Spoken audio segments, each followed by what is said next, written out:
Hello and Jai Hind everyone. I'm Major Mohammed Ali Shah, and today is my proud privilege and honor to have in conversation with us a very fine, a very proud Indian, a lady who has made a lot of difference to our society, to our country, especially to the northeast part of India, in fact. And yes, she needs no introduction. She's the recipient of the Padma Shri.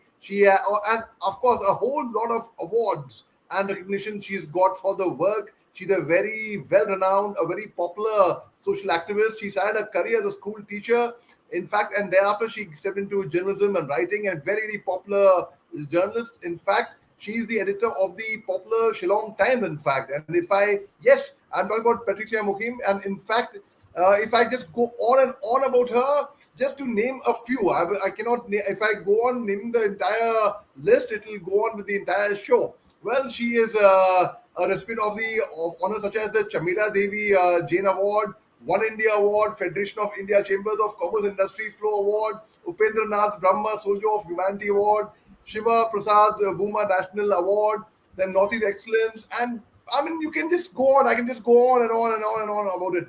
Ma'am, thank you very much, Jai Hind, and thank you very much for taking your time, ma'am. Jai Hind. Ma'am, firstly, let's start about your journey because your journey truly is very inspirational. And of course, in the year 2020, 2000, in fact, the new millennium, when you got a Padma Shri and you were recognized for your work, in fact. So, ma'am, let's talk about your journey from a school teacher to a journalist to an activist. What prompted you to actually take up activism wholeheartedly, ma'am? See, I've come from a very difficult background. My mother was a single parent, and I became a mother myself at the age of 18 years. And, but she supported me. She supported me because I'm a single parent today. I have, I had four children. I lost one of my daughters in 2008. I have these three with me. With me means in different places. They're all. One son is with the Indian Institute of Management, Shillong. He's the administrator there. I have a daughter who's a medical doctor. She's working for the Northeastern Hill University. And I have another daughter who works for the UNDP in Delhi. I live here only with a helper.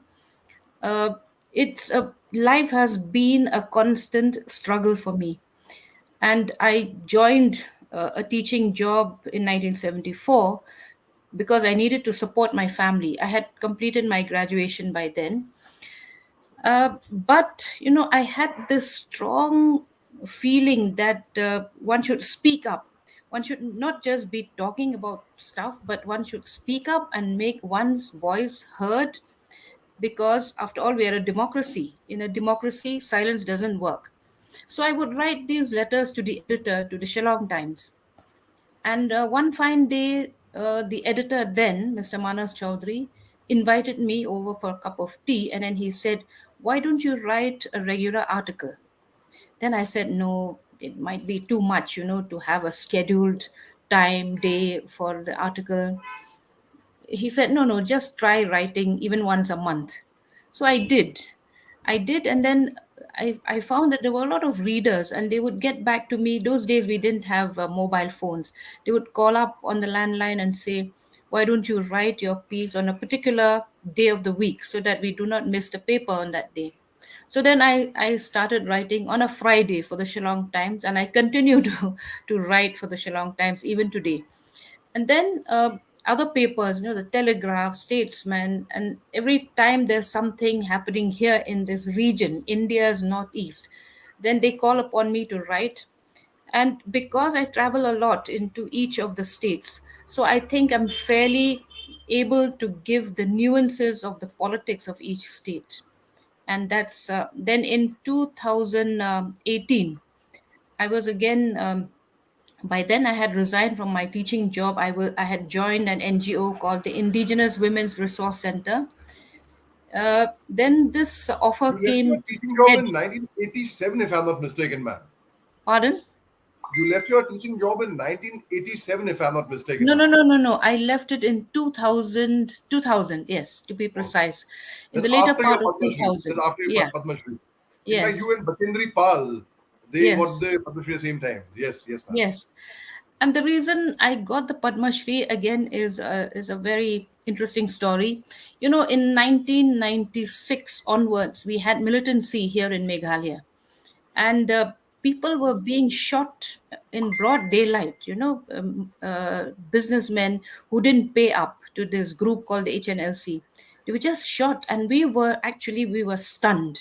As a society, we were stunned because this had never happened in the past. And militancy is a kind of a copy and paste model. Every state then mimicked what was happening in Nagaland, what was happening in Assam. So we formed a small group called Shillong We Care. It was a very bold and courageous group because at that time it wasn't easy, to defy this militant outfit. And these militant outfits would call for a bund on August 15th and January 26th. And we would defy the bund call, and we would go to the polo ground to witness the parade and all. Then we would walk back home. We had an MLA then, Mr. T.H. Rangat. He was from the BJP, and he would come along with us. He would carry the Indian flag, and we would proudly walk. So I think somehow this got into the ears of the government of India, and perhaps that's the reason I was given the Padma Shri. Although I must say that that small band of people they all deserved to be part of this Padma Shri. Yeah. That is really, really, ma'am. You have done a lot of good work for Northeast. In fact, the very fact is, yes, you are right. In 1996, there was a lot of friends from Meghalaya. In fact, they are the Baisley family over there. They are very dear, dear friend of mine, and and they was I know for a fact how difficult it was. But we clean. I mean, if we could bring in peace in a beautiful state like Meghalaya, in Yeah. Cherrapunji, in Shillong, and my Yes. father is the pro chancellor of the University of Science and Technology over there in Meghalaya. Ah, So okay, yes, yes. okay. So, Mm-hmm. so I'm quite familiar with. In fact, we have a headquarters of the Director General Assam Rifles in Shillong. In fact, Yes, yes, and yes, Lieutenant yes. Pradeep Nair is very well known to me. In fact, Mm-hmm. a very fine Director General of Assam Rifles. General Ma'am, Shopkin Chauhan, talking all Joanna, the of course, yeah. of course, of course. He's a very fine general. In fact, I spoke to him last night. I Mm-hmm. normally, if I have to consult anybody on Northeast and he's an authority, I take advice from him. And of course, my father has had a lot of years in Northeast as well. I was ADC to my father, incidentally, when this is a spare Oh, code tie that I'm wearing. So I was when he was okay, the corps okay. commander of the spare corps, Mm-hmm. and that time looking after whole of Nagaland, Manipur, Mizoram, Tripura, South Mm-hmm. Assam, and a bit of Mm-hmm. Arunachal. I mean, I was the Yes. MC that time. So my Mm-hmm. affinity towards Northeast is very, very strong.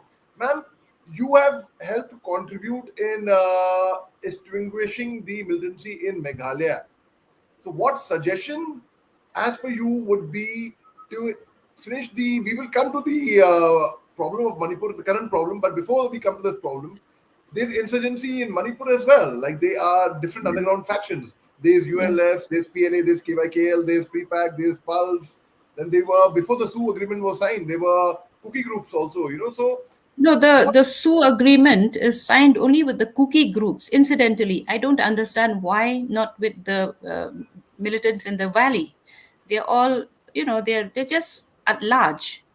They can regroup anytime. They have weapons, and there's too much of weaponry floating around in Manipur. I think this the other day General Himalay was saying any society that has too many weapons is bound to be violent.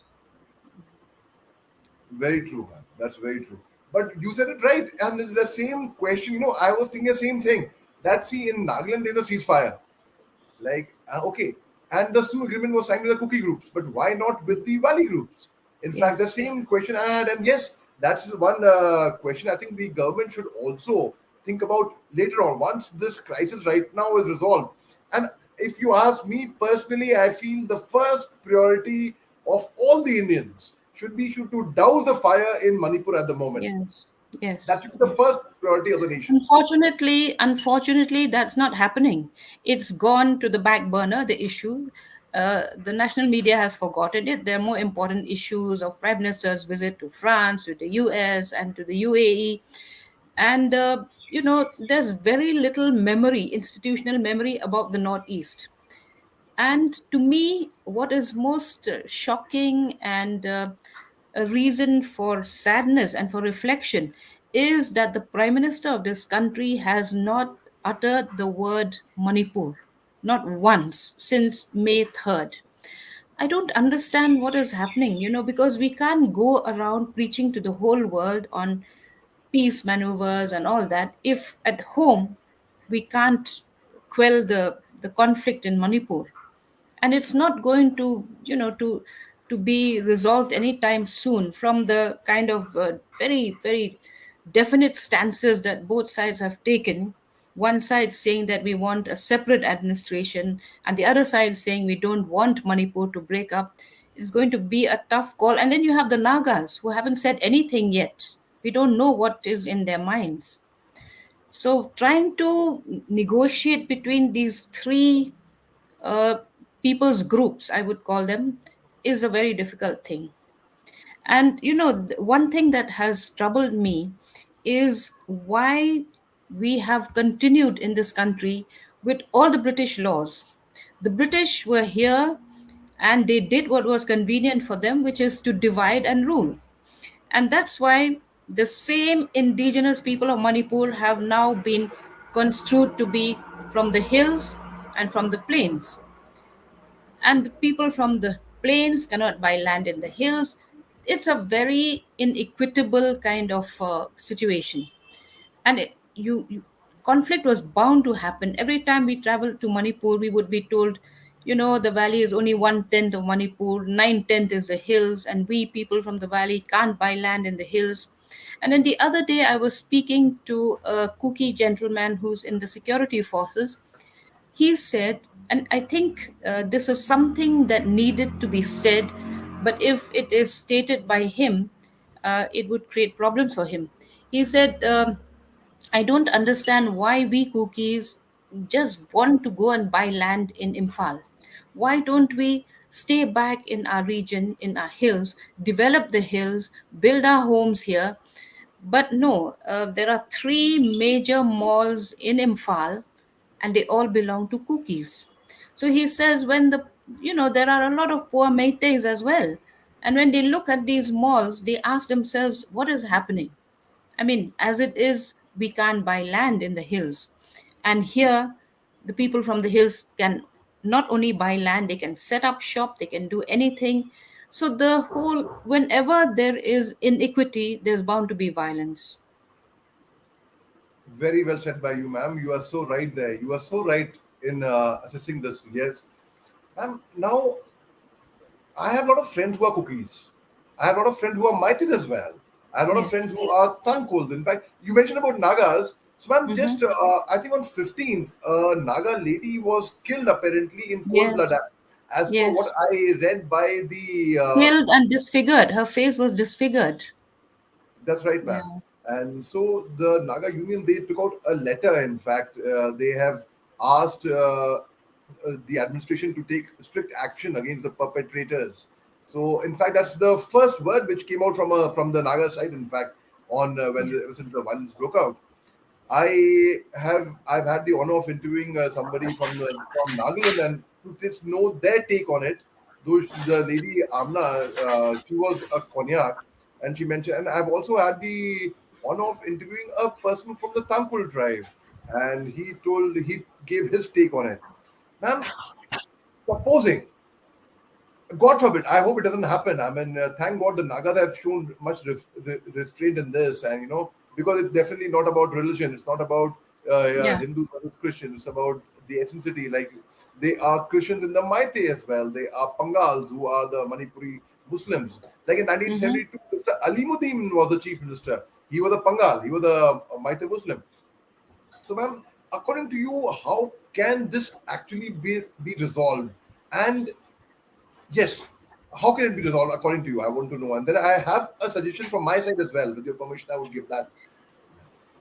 uh, it's a very tough situation. I won't even begin to give any kind of answers to that, because frankly, they each of the sides has taken such a tough stance that unless they come down a few rungs, it's not going to be easy to start the conversation. And if you ask me, the very first week, the chief minister of the state should have been asked to step down, because he is seen as the perpetrator of the violence. He's seen as being as siding with the Meiteis. You can't have a chief minister. I had written this.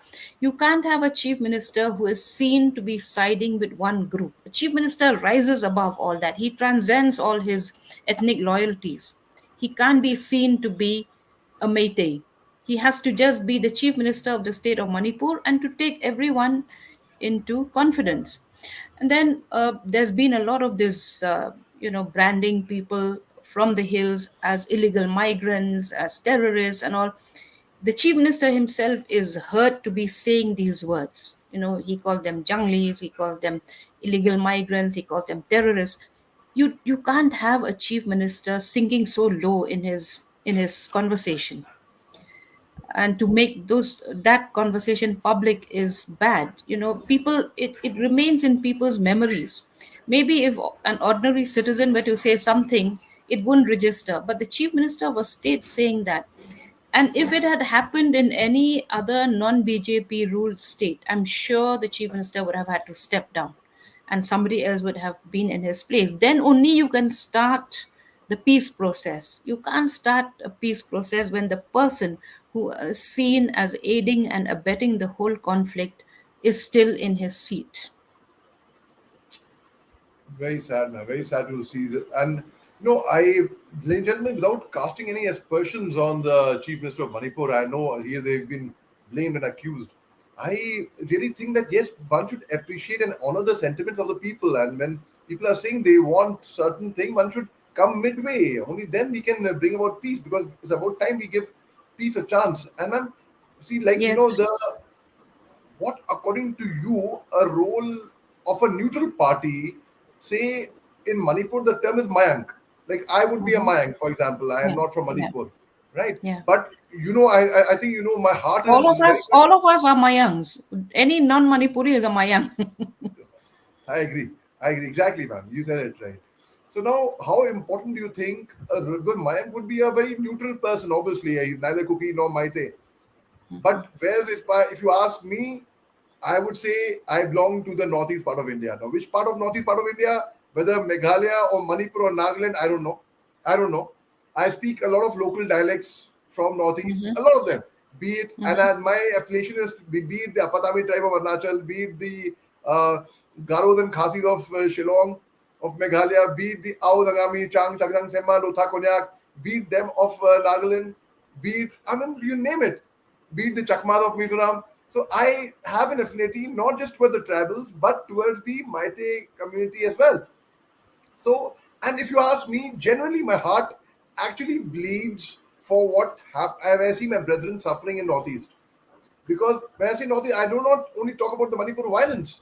I say the Yes. very fact, it is a fact that the Northeast part of India has been neglected, irrespective. I'm not talking about Congress or BJP or whichever government of the day, government of the power, they have neglected Northeast. Ma'am, what Yeah, do you there think is is the role? a huge emotional distance. Also because, see, we have to remember that India defies the idea of a nation, because we are not one people, one culture, one language. We are different races. In the northeast you have Tibeto Burmans, and the Khasis, Jaintias are Austroasiatic race. So our ways of living, our cultures, our food habits are certainly different.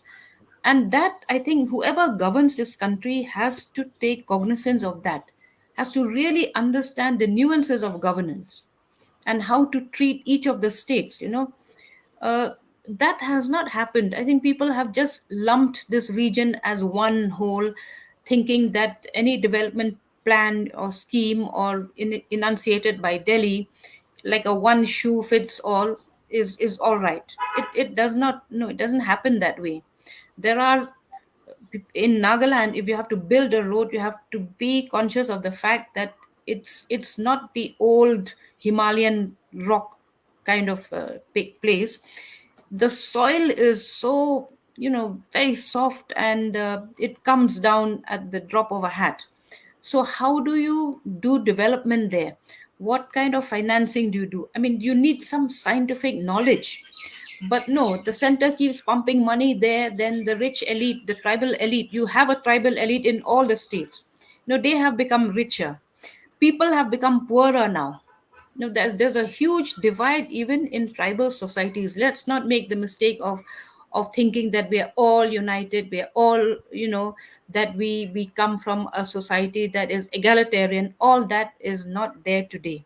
We are a divided society, and it is in this situation that you have again a conflict of this nature in Manipur. In Meghalaya too, now there is this deep resentment between the Khasi Jaintias and the Garos on the question of reservation, because there is 80% reservation, 40 for Khasi Jaintias, 40 for the Garos, then 5% for scheduled castes and tribes, and 15% open. Now, there is the High Court has said that you have to have a roster, and you have to have a roster which tells you which tribe is getting how much of the reservation pie, out of the reservation pie. And because of this, there's so much of bad blood at the moment. It hasn't come to a point of conflict per se, but you can see that there is a lot of misunderstanding. Yes, ma'am. Ma'am, absolutely. Ma'am, your insights are so invaluable. In fact, they are really, really invaluable.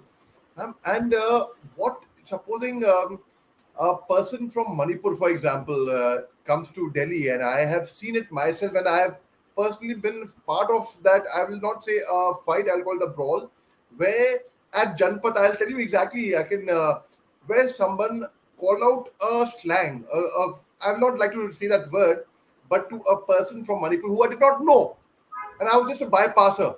When I heard this, I Hmm. was the first one to react and come back and say, "Hey, what do you say?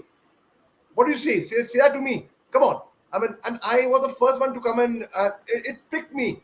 It pricked me personally to the extent that my Manipur brothers and sisters, they were pulling me behind, and they know it's okay. We are used to it. No, I think it's wrong. Whatever's wrong is wrong, and I really feel this kind of thing has to stop, because I personally believe that the society will not change unless and until we change our own selves. Yes. Uh, Thank you, ma'am. Ma'am, Yeah. and you have had a very, very difficult childhood, I would say, when you mentioned about your upbringing. And I must tell you that your son, he's in the administration of I am Shillong. I am Calcutta. So that's one more connection we make over there. And please convey my, ma'am, Okay, okay, okay. please I convey think my you should regards. come sometimes. You should come to IIM Shillong sometimes and just give a talk. I will, ma'am. I will. I will.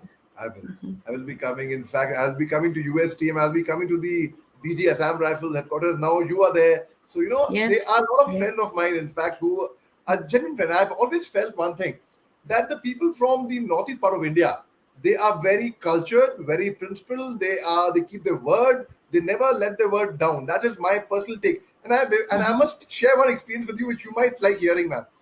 There was a time, I'll not tell you the location, I'll share the link with you. I interviewed my former commandant from the Assam Rifles, where Mm-hmm. five soldiers, four officers, and one Havaldar were taken captive by an insurgent group in Nagaland. I was one of the five officers. Okay, okay. Ma'am, they blindfolded us, all right, because we were in their camp. They didn't want us Yeah, to get familiar with their yeah. camp. They Mm-hmm. put a weapon on our head because they didn't want us to run from there.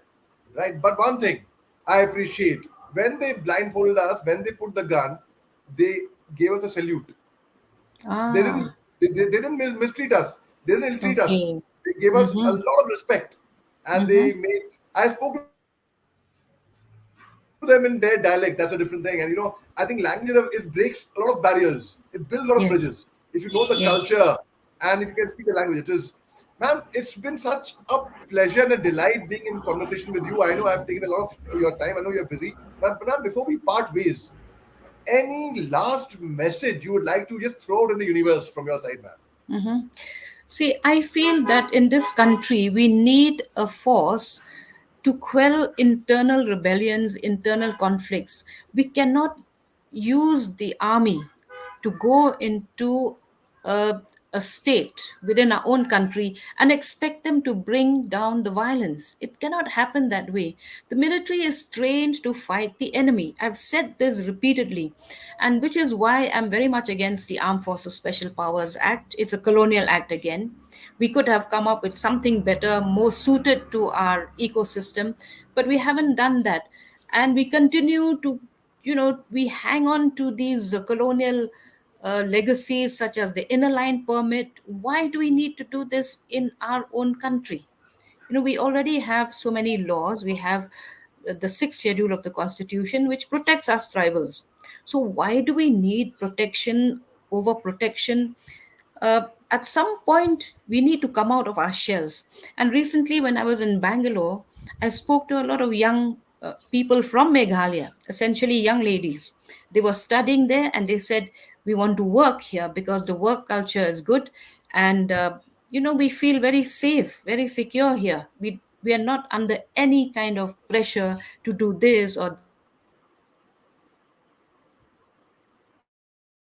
We are much more comfortable outside our I think states. Patricia We have to ma'am's ask network. ourselves the question why. Yeah. So is it that in our own little states we are becoming, we are living under a lot of pressure? Why do we have to have this kind of pressure? It's a fact, of course, that unemployment is rampant in the region. And you will find even in Manipur, so many people are moving out to make a life for themselves. So the development model for India's Northeast has to change. I think we need to have a fresh look. We've created the Ministry for the Development of Northeastern Region in 2000, 2001. Whether that ministry has been able to deliver the goods, we need to review that. And I think these development models have to be reviewed from time to time. Right. Ma'am, since you did mention about the Armed Force Special Power Act, and I come from the defense background, and I had come from J&K where there was Armed Forces Special Power Act over there as well. I was at the border. I was 30 meters away from the Pakistani post. In fact, I was manning the last post of the country, and here was our flag, and 30 meters away was the Pakistani flag. And from after spending 2 years, I came to the northeast where once again there was Armed Force Special Power Act. Now, I just want to, I heard you very patiently. I would like to just give you my side. I feel that Armed Force Special Power Act, most certainly there can be amendments in it. Most certainly, I will not Yes. deny that at all. They can most certainly be amendments. And if I have functioned on ground, ma'am, I have patrolled on ground, I have dealt with people on ground in both the states, in J&K and Northeast. Ma'am, my personal take is, being a person, a very peace loving, compassionate, who believes in humanity, it would have been very very difficult for the soldiers to have or to operate, but at the same time they should be care taken. I took a lot of care, my commandant took a lot of care, my general officer commanding took a lot of care that the Armed Forces Special Power Act should not be misused by anyone, because it's a known fact to everyone that power ultimately corrupts, Yeah. be it anywhere in the world. And when I came, though I spent a lot of time in Northeast in my childhood, I came as an officer, as a young captain in the year 2005. For the first time, I came to Manipur. At that time, the infamous, allegedly Manorma Devi rape case had just taken place in 2004. So the sentiments were very anti-army, very anti-Assam rifles, and I came from a place where the guns were blaring from the border of J&K. So I was in an area where guns blazed very badly. Yes, my gun blazed too. I'll not deny that. But instead of firing bullets from a gun, I chose to fire love, peace, compassion, humanity. And let me tell you, ma'am, one thing. We got a lot of people, we won a lot of hearts and minds. We conducted a lot of blood donation camps, a lot of education camps. We set up some schools. We did a lot of people would say, you are here for social service or what? We're like, no. What's the bottom line? Bottom line is we are here to maintain peace. And let me tell you the perception that my friends, why do you think I have my best friends are all from the northeast part of India? All. And I know northeast part of India. When I say northeast part of India, I don't say Manipur or Nagaland or Shillong or Hmm. Meghalaya or Arunachal or Mizoram only. I mean the entire northeast belt. I know it better than I know my own home city, in fact. Ma'am, I truly am grateful to you for taking your time, ma'am. I really thank you very much. And please convey my regards, love, and respect to your family. And family means not just your children. Yes, Family yes. means the Yeah. entire whoever you meet from the Northeast. Tell them you met Major Mohammed Ali Shah online, and I love everyone from Northeast. Thank Thank you you. very Thank much. you so much. Wish you all the best. Thank you. Thank you very much, ma'am. Cheers, ma'am. Jai Hind. Jai Hind. I'm just going off